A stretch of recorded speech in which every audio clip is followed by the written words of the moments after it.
এটা ভিডিঅ'লৈ। আজি বতৰটো কিমান ধুনীয়া দেখিছেই নহয়, বৰষুণ পুৰা ঠাণ্ডা, পুৰা বতৰটো গৰম দি আছিলে, তো এতিয়া ঠাণ্ডা পৰি গ'ল, ভালেই লাগিছে বাৰু। বাকী এইফালে আজি মানে দুপৰীয়া সাজত পুৰা স্পাইচি বস্তু খাব মন যায় আছে। তো বলকচোন কি বনাওঁ চাওঁ, আপোনালোকক দেখুৱাওঁ। স্পাইচি মানে মছালেদাৰ মানে পনীৰ বনাম। তো মাংসই যে খাব লাগিব ঠাণ্ডা বতৰ সেইটো কথা নহয়, পনীৰো খাব পাৰি ধুনীয়াকৈ বনাই, আৰু পনীৰ খাই এনেও ভাল পাওঁ বাৰু মই। তো এয়া পনীৰ বনাম, মানে ভাজি আছোঁ পনীৰখিনি। এইফালে জিৰা ৰাইচ বহাই দিছিলে মায়ে, তো হৈ গ'ল। এতিয়া পনীৰখিনি ভজা হ'লে বনোৱা আৰম্ভ কৰিম আৰু।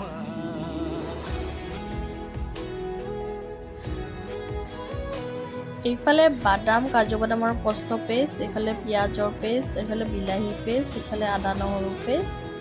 তো এনেকৈ গোটেইখিনি ৰেডি কৰি লৈছোঁ। এইফালে পনীৰ ফ্ৰাই কৰি লৈছোঁ, আৰু আমি পনীৰটো লৈছিলোঁ কেন, মানে যিটো টেমাত থাকে কেন পনীৰ ইউজ কৰিছোঁ। তো তাতে যিটো ভিতৰত পানীটো থাকে পনীৰৰ লগত, তো সেই পানীটো আমি ব্যৱহাৰ কৰিম। তো ভাল লাগে, মানে খাই কেনে বেছি টেষ্টি লাগে সেই পানীটো দিলে।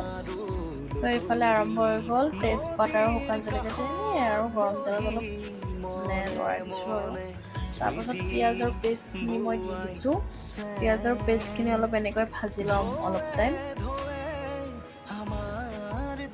এইফালে চাওকচোন বৰষুণটো ৰখাৰ নামেই নাই, আকৌ দিছে।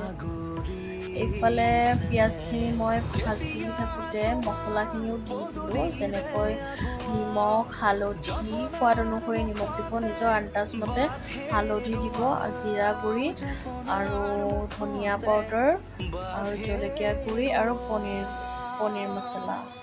তো এনেকৈ গোটেইখিনি দি লৈছোঁ। তাৰপাছত আদা নহৰু 2 চামুচ দিলোঁ। এতিয়া ভালকৈ লৰাই ভাজি ল'লোঁ। এতিয়া মই বিলাহীৰ পেষ্টখিনি দি দিলোঁ। বিলাহী পেষ্টখিনি অকণমান টাইম লৰাই ভাজি ল'লোঁ ভালকৈ। তাৰ পাছত মই বাদামখিনি আৰু পষ্টখিনি যিটো পেষ্ট বনাই দিছিলোঁ সেইখিনি দি দিলোঁ।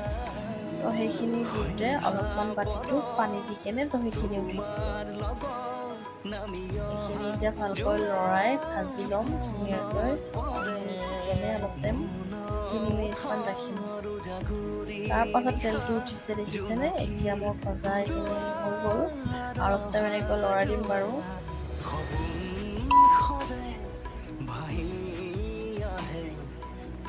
এতিয়া এইখিনি যিটো পনীৰৰ কেনৰ ভিতৰত যিটো পানীটো আছিলে সেইখিনি মই দি দিছোঁ। এতিয়া দি কেনে অলপ টাইম এনেকৈ লৰাই ঢাকনি মাৰি দিম। তাৰ পাছত এইখিনি উতল আহিছে অকণমান, তো ইয়াতে মই পনীৰখিনি দি দিম। তো পনীৰখিনি দি কেনে আৰু উতলিব দিম।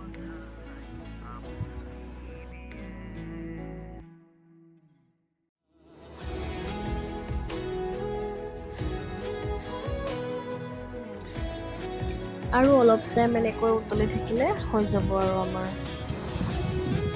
হৈ গ'ল, এতিয়া মই গেছ অফ কৰি দিলোঁ। পিছে জনাবচোন ৰেষ্টুৰেণ্ট ষ্টাইলত হৈছেনে নাই, পাৰিছোঁনে নাই বনাব। আৰু এইফালে জিৰা ৰাইচ বনাইছে মায়ে বাদাম দি, এইফালে মই তিয়হ নেমু কাটি লৈছোঁ, আৰু এইফালে পনীৰ। তো কেনেকুৱা লাগিছে ভিডিঅ'টো চাই কমেণ্ট কৰি জনাব, আৰু কোনে কোনে পনীৰ খাই ভাল পায় জনাবচোন। মোৰ ভিডিঅ'টো চাই আপোনালোকৰ কেনেকুৱা লাগিলে লাইক এণ্ড কমেণ্ট কৰি জনাব। শেষলৈকে ভিডিঅ'টো চোৱাৰ বাবে ধন্যবাদ।